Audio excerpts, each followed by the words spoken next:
We have our lawyer here, lawyer Clement as usual, and today we would like to talk about marriages um, in Ghana and in the UK, as in typical Ghanaian couples being in Ghana and in the UK. So our first question to our lawyer is, what are the types of marriages that we have? Is it the same as the ones in Ghana and in the UK? Oh, so thank you very much for having me today, and good evening, listeners and viewers. So today, um, talking about marriages in UK and in Ghana, we understand that as Ghanaians, we had our colonial masters, or some would say colonial monsters, depending on however you say it, who were the British. And so our laws and customs are mostly linked to that of the British. And so marriages in Ghana, there are three types already. We know the ordinance marriage, the customary marriage, and the Mohammedans marriage. In the UK, they have a simple system of marriage, which is under their Marriage Act, known as the ordinance marriage in the UK. That is the difference between Ghanaian marriages and the UK marriages. However, irrespective of the fact that UK laws accept ordinance marriage, it also accepts any kind of marriage so far as the country of domicile accepts that marriage. So that you can, although they don't practice Mohammedan's marriage here, if you are from Qatar and you're married to someone there, you can still bring them here and then it will still be valid under UK laws. So it's quite welcoming. So that's the difference. Ghana, we have three systems and it has to be one of the three. UK is one system, but wherever you are married, so far as the country accepts it, UK, we will accept it too. So that is the types of marriages we have in Ghana and in the UK. All right, thank you, lawyer. Our follow-up question is, of late we see a lot of couples, let's say the man is here, will bring the wife along, they have kids in the UK, but after some time there will be misunderstanding here and there, then they would want to seek a divorce. In this situation, how do they go about it, the divorce? If they have kids, to what happens to the children in the marriage?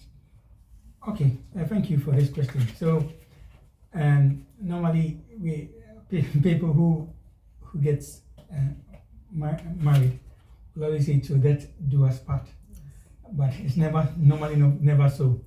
So yeah, we understand that obviously there will be misunderstanding, and not every union would end up being forever. There will be some points where it becomes absolutely necessary that both of you go your path. I mean, sometimes people come to their relationship for obvious reasons. However, in the UK, they say you can't use immigration for your relationship, but other women can use money, for their purpose. Men can also use beauty. So marriage can come with purposes and then intentions and everything. And normally, it wouldn't end at the right place, so there will be a divorce. In the UK laws, and especially under the Matrimonial Clauses Act and under the Family Law,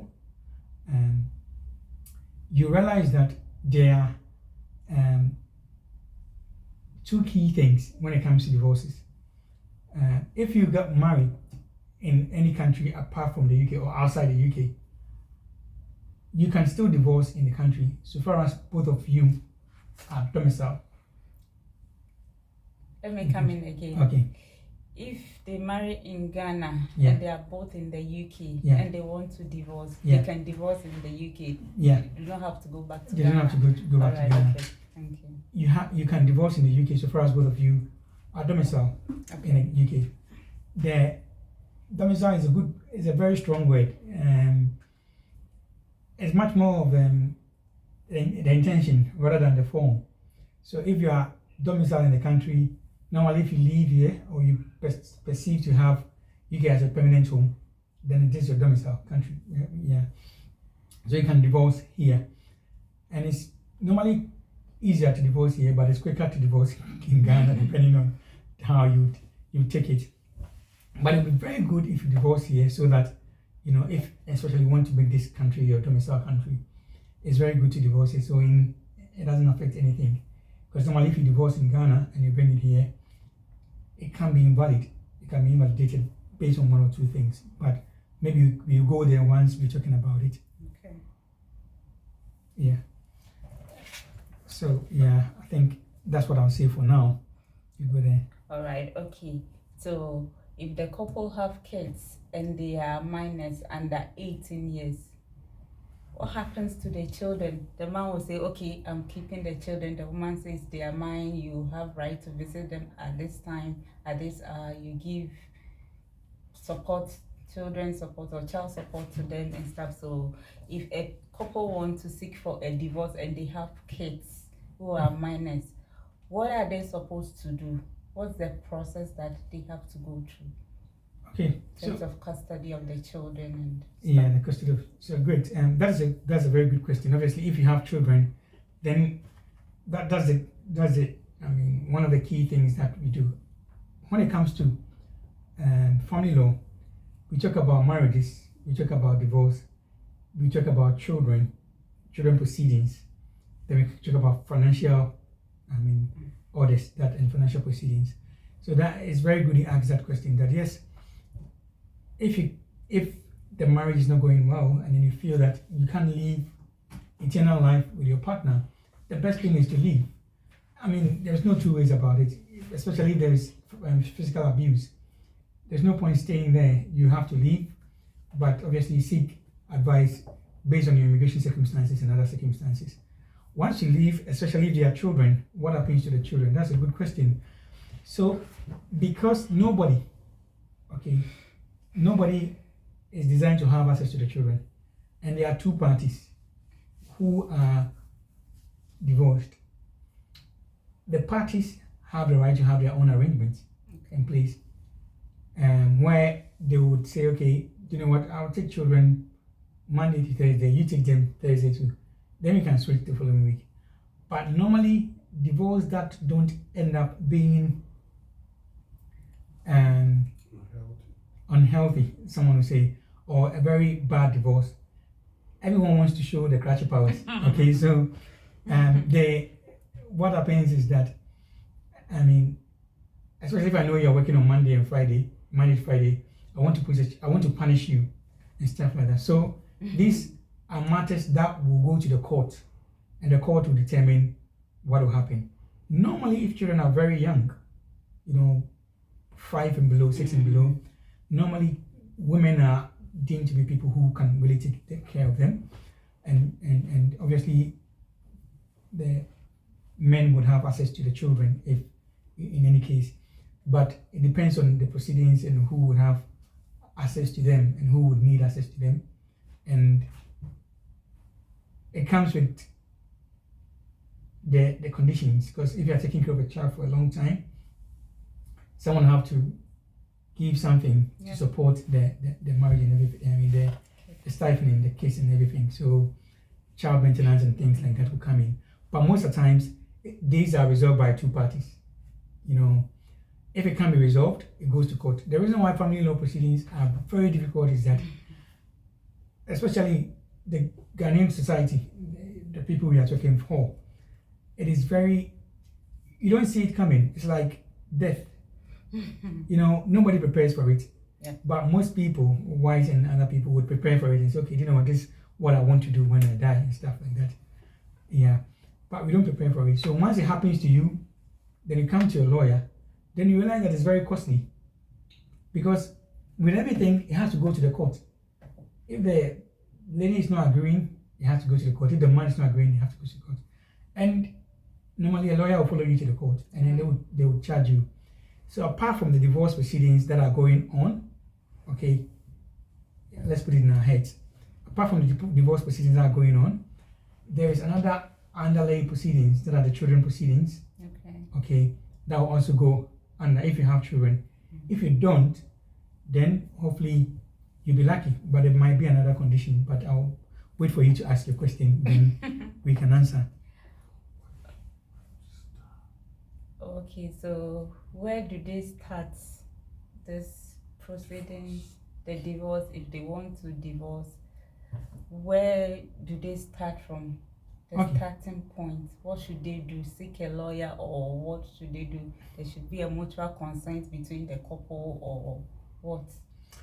Yes, and I'll say 2022 has been a blessing. Has been a very good year for a lot of people. Initially, in a time past, if you want to divorce your partner, you have to get an excuse to do the divorce. Okay, there were 4 key grounds on which you can divorce. Okay. First is adultery. I don't know whether I said it right, but adultery or adultery, whatever it is. So that one was very difficult to prove. Okay, because you have to get evidence, and it's not easy to come by those evidence. The second is unreasonable behavior. Okay. That is one of the Some of which are unreasonable behavior. So, if your partner is someone who is committing adultery and then you can't find out, you don't have any evidence, you can use an unreasonable behavior grounds by saying, well, he doesn't say come home early, or there are people reporting his activities with another party, and etc. Consistently over a period of time, or maybe he has a problem with drugs, or things like that. So these are unreasonable behavior. It can be a pattern that he doesn't sleep at home on several occasions. It can be unreasonable behavior. So there should be a pattern of behavior that would have caused that. But if you want to use unreasonable, which is the second ground, if you want to use it, you have to use it within a particular period. okay. If that period elapses, normally 6 months, Okay. if it elapses and then you still stay by it, that means you are condoning it. Oh, all right. Okay. And adultery as well. If the person commits adultery and you don't use it against him and then you wait for a year or two and say, okay, last 2 years you did it, so let's divorce. It doesn't work that way. Really? So you have to use it whilst it's fresh. Okay. Maybe you are hoping that he will change, and you keep on open. So 2 then years. if he's not committing it again, that means he's changed. No, maybe it's on and off, kind of. So then the new one that is on, you use that as a divorce proceedings. All right. Okay. Yeah. So that is the second option. If you want to divorce, that's another excuse, or another reason. Excuse is not good a word. Another reason for it. The other is 2 years separation. If there are 2 year period of separation, and you don't have any contact with the wife or the partner, you can use that as a divorce. Okay. Or 5 years period of separation where there is no contact at all, then that's a reasonable period for divorce. So for the time immemorial, I mean from 1947 up to this point, that was the reasons why you could divorce a partner. So people were trying to find strategy. It wasn't good, because by the time a divorce is going on, there is a lie. Someone has to go, and so it makes the divorce a bit contentious. Yes. Now, there is a non-fault divorce, which means that you can just divorce without any reason. Wow. You wake up one morning, you feel like, okay, today I don't think I want to, so let's Continue the I marriage, want to let's call continue. it off. Yeah, I want a holiday. Yeah, something like that. So you can do that as well. Now, from February 2022, you don't have to give any reason. So if you want to divorce, even you came from Ghana together and then you want to divorce, don't give a reason. What if the other party disagrees with you? No, that's a good question. So it takes two to tango, Yes. isn't it? So both of you have to come to consensus for the marriage to go on. And so if the other party disagrees and then you're not into the marriage, you can Still. yeah. However, what I have to say is that most people get, especially in the new crop of migrants that are coming in, they don't get it. Sometimes people come in the country, they're married for a year or so, or some few months, and they're like, oh, okay, I want to cancel the marriage. I want to cancel the marriage. I'm going to cancel it in Ghana. or something like that, and then they come out with that things. The point is that it's not always right to say that you're going to divorce. The marriage has to last for a period of time before you can consider divorce. Okay? For how long? If you're not married for a period of 1 year, don't consider divorce. Oh, Okay. okay. It has to be at least a period of 1 year. Then, from that, if you want to go to the divorce, the court might consider separating you. Okay. So there's a period of separation. Normally, like a 6-month separation. So what a court will be doing is to give you some time to resolve your matters Okay. because you are still young. England is still, a Christian country and has that principle. So they think divorce is not to be encouraged. Yeah. So they have it in their mind, in their books and in their minds that there is always a period of separation, and if that does not work, then And proceed with we the divorce. can proceed with the divorce.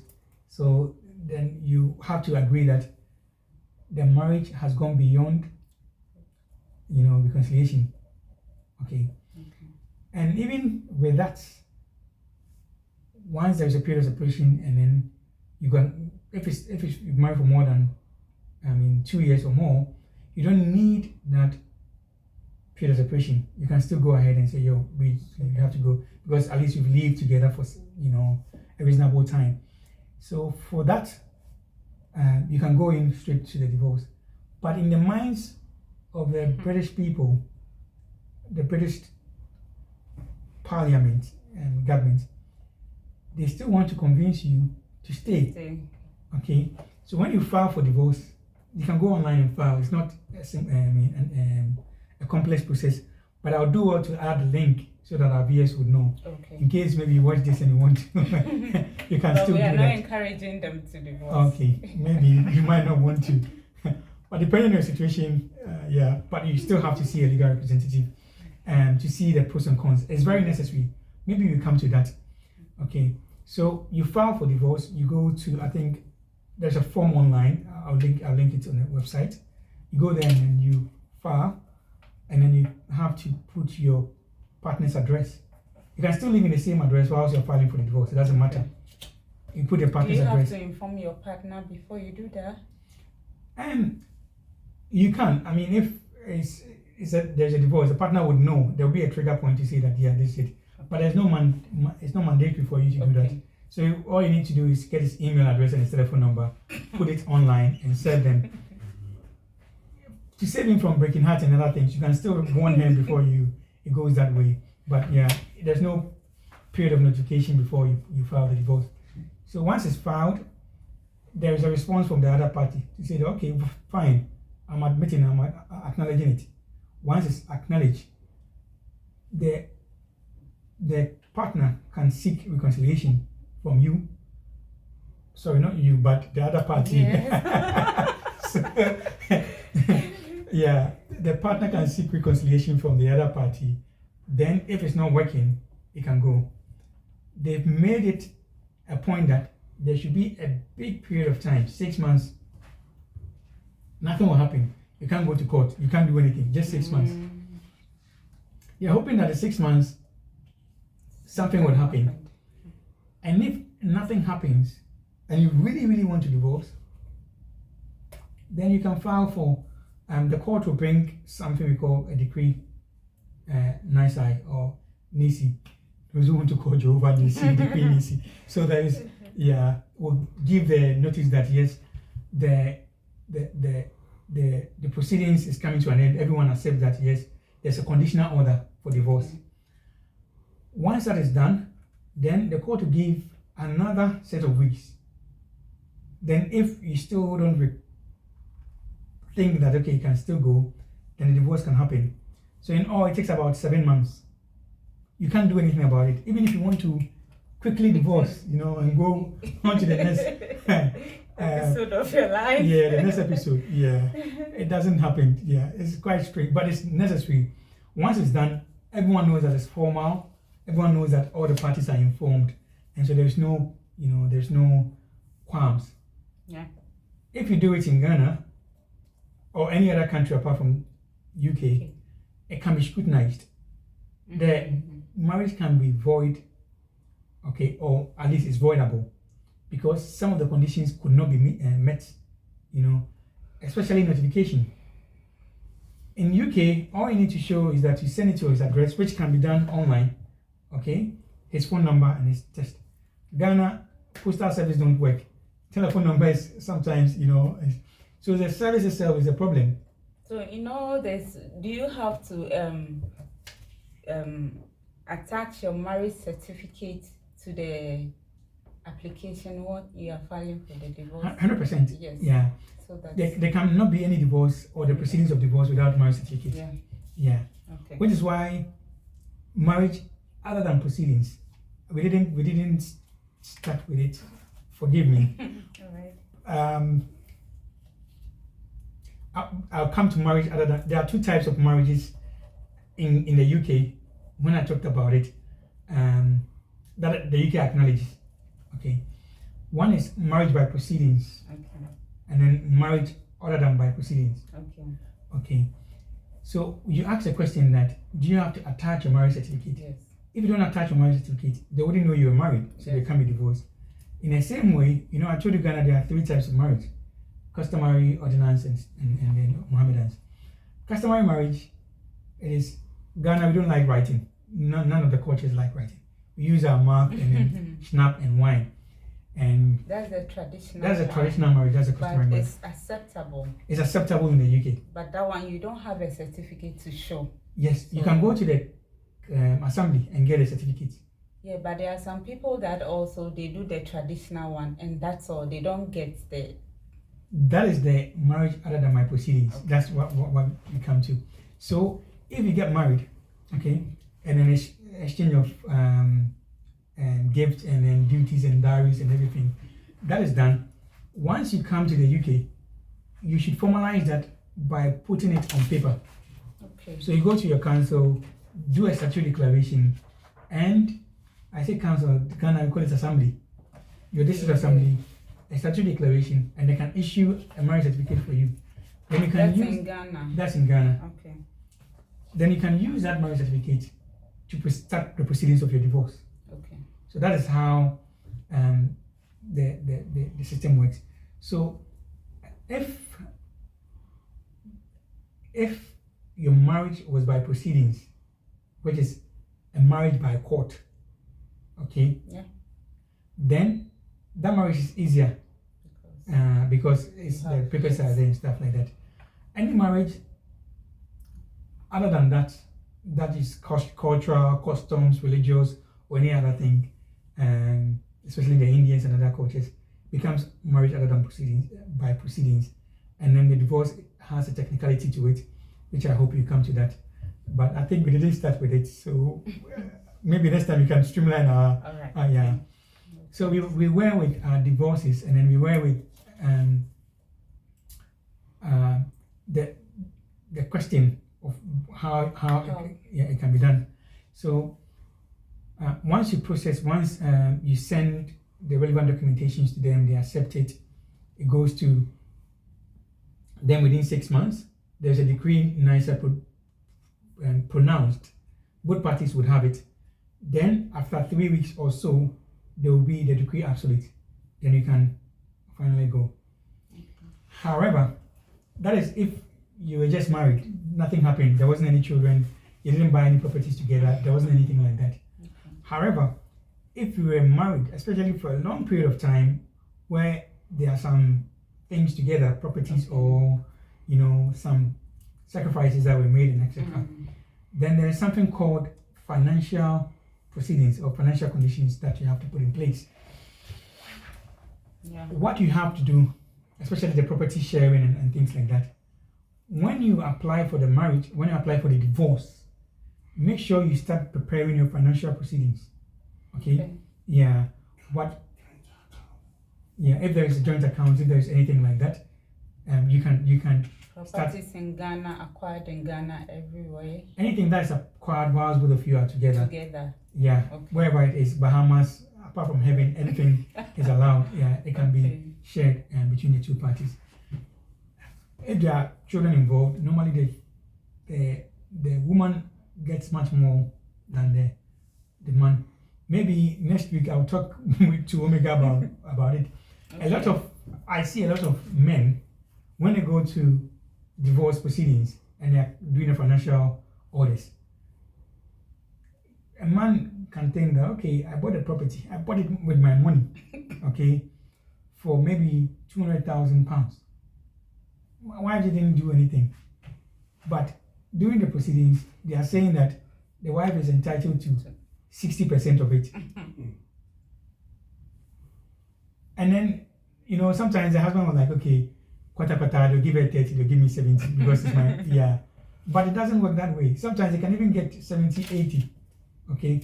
And we will discuss how these are done and how you can avoid this, hopefully in details, because it's financial conditions are not small matters.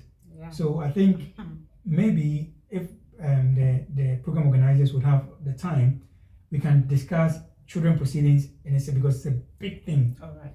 And the financial proceedings, financial conditions and stuff like that can be discussed in details because it's also another big thing. If you don't take care, I think last week we talked about it, where two people were married, they were married for other purposes, okay? And then one of them thought, okay, fine, I've got, what I want, so let's divorce. And instead of seeking legal advice, they thought, oh, divorce is simple, let's do it and go. They did it, okay? They did the divorce, and everyone went his way, okay? There was a financial condition and everything. Then he met another wife who he had already had children with, and then they came together and everything. They lived together for about 10 years in the country after he, having his leave to remain. What happened was that the person, the old wife, the divorcee, had indicated that the property that is acquired by the husband has to be given to both of them. Okay. Not the property that was acquired while they were married though. But After the divorce.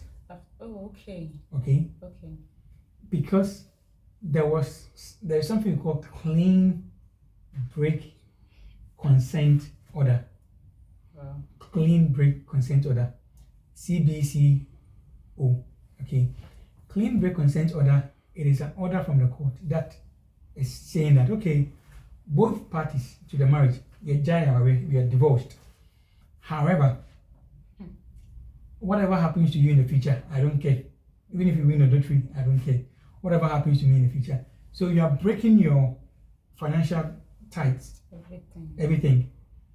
If that order is not given, one party can follow the other after the divorce and still get the properties of the person acquired after the divorce. Okay. So divorce is not the end.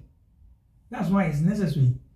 Whether I don't know the purpose of your marriage, the marriage, but if you are married and then you have to divorce, make sure that at least a lawyer knows about it. So in the future, you're not hooked to something.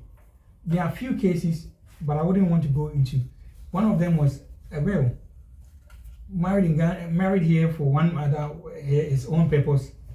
Now divorced, went to marry another one. Yeah, died. Okay, then the properties were supposed to be given to the current wife. The old wife is now saying that this man has a lot of properties, so. But me, when he was divorcing me, he didn't tell me. Then had to raise it that no, I was not officially divorced with him because I wasn't aware of the divorce. They went to the courts. They put the administration and everything. Was it in Ghana or in the UK? In the UK, okay. They were. I mean, the lady was in the UK. The guy was in the UK. The family of the guy was also in the UK. Okay. Okay. But the guy did the divorce in Ghana. That's why I was. Yeah, that. The guy did the divorce in Ghana, thinking that you're sorting it out until now let's leave our child. Then this lady, after the guy lived with his family and then everything they're enjoying, and then the guy passed away. Well, there's a lot of properties. Then he said, "But you didn't divorce me." although she knew what it was for, but it indicated that you didn't divorce me. I didn't know. But the guy is dead. The only people we can check is the court. We went to the court and checked the records. Nobody was informed. The person they are claiming to be there, nothing like that was there. So, according to the court here, the divorce was null and void. And because the divorce was null and void, this marriage with the wife and the children is also null and void. And so, who does the property belong to? The first wife. The first wife taking everything. Because of, not understanding the procedure. So what I would normally tell people is that when it comes to these matters, there's nothing like too small to consult a person, get the legal advice. And once you have it, then whatever happens, you can blame the lawyer. Yeah. So, and then if the lawyer does not have any advice for you, they will normally not give it. That's how you train. You either know it or you don't know it. If you don't know it, don't talk. Just read. When there's a topic I don't understand, I'll just say, I don't know it. I have to read because, that's how it works. So I believe maybe you've given a lot of insight into marriages and divorce, particularly in relation to the UK and the Ghanaian culture and society. If there are any other further questions, I would be happy to take them. All right, okay. Thank you very much, lawyer. But in your submission, going through the process of applying for the divorce yourself, I believe that it would be best if someone wants to apply for a divorce, the best thing to do is to seek a lawyer's advice. Correct. So that the lawyer will be in the best position to advise you as to what to do and what not to do, if I'm right. 100%. Yeah. Not necessarily. Yeah. Sometimes people, you might think, okay, you know what, the lawyer is saying, he needs people. Not normally. That's not the case. Yeah, but it's also an advice to other people. That's why we have to open it up to everyone to know that things are done. Yeah. All right. Okay. Thank you. Yeah. Viewers, I hope you are enjoying the show. We'll just say hi to our sponsors, Paco Shipping, professional barbers or barber in Wellingborough Road. If you want to send anything to Ghana, door to door, just contact Paco Shipping. The number is 075 75 290 590. Yes. Lawyer, please, do you have any last word for us? I'm sure we'll continue this episode next week.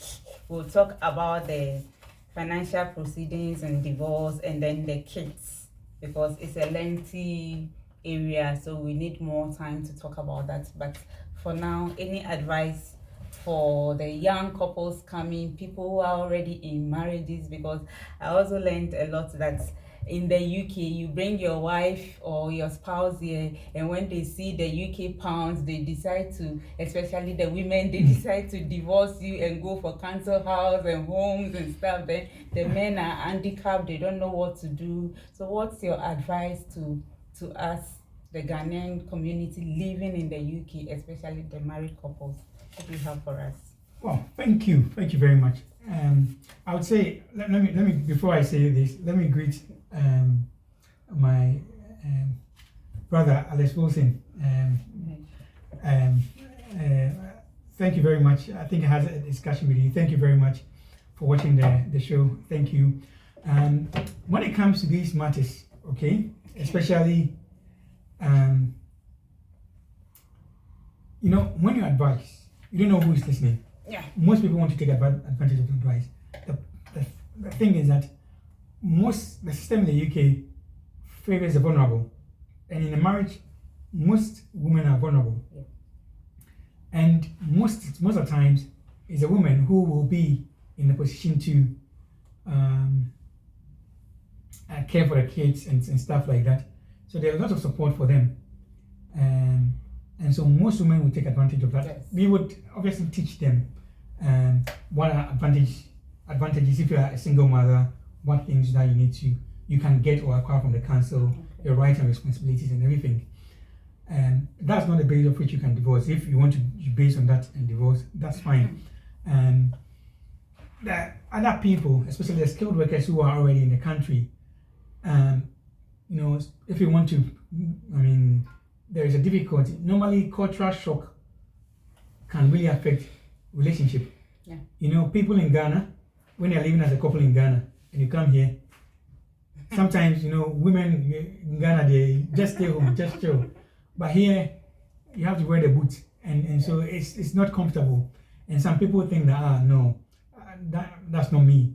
So because of that, they can just cut off ties with a partner. So a lot of divorce rates in people, especially skilled worker visas, and coming in.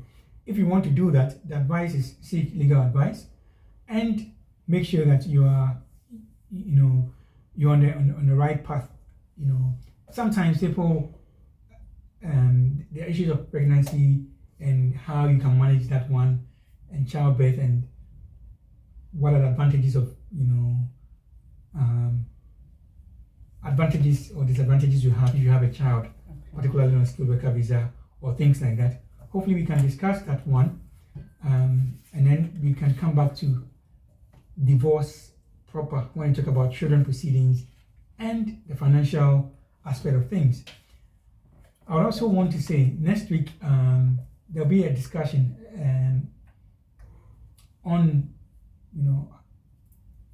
asylum. If someone comes or is seeking asylum and he fails, okay, what are the next steps? What can he do? Okay, because we have that challenge there, and so next week, same time, maybe at 8 o'clock, we'll be starting, and we discuss issues around the skilled worker people, the marriages, and the divorce, and when it comes to some of the benefits you can attain as a single mother and things like that, we can talk about it as well. Yeah, and finally, asylum. We talk about asylum. We will discuss it in tree so that we can understand it better. Asylum.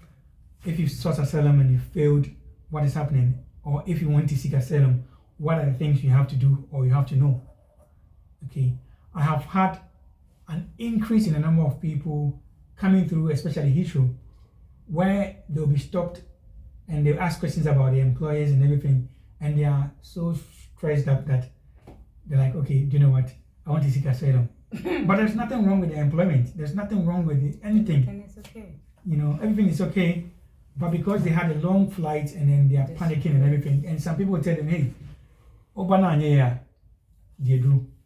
So he just seek asylum. And then once you seek asylum, it cleans up the rights that you have. Oh, okay. Right. So for instance, if you're coming on a student visa and you want to seek asylum at the port because you fill some questions on the student thing, they cancel it. And then they put you on asylum. Okay. It's different from being a student and seeking an asylum, or being a worker and seeking an asylum.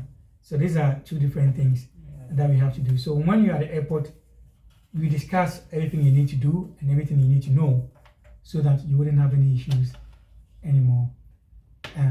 Thank you viewers, and thank you listeners for having this lengthy time with us, over 38 minutes. Thank you. We are very, really grateful. All right. Yeah. Thank you so much. Thank you. Thank you. Right. See you next week, same time. Bye. Oh, Timothy is not coming. Okay.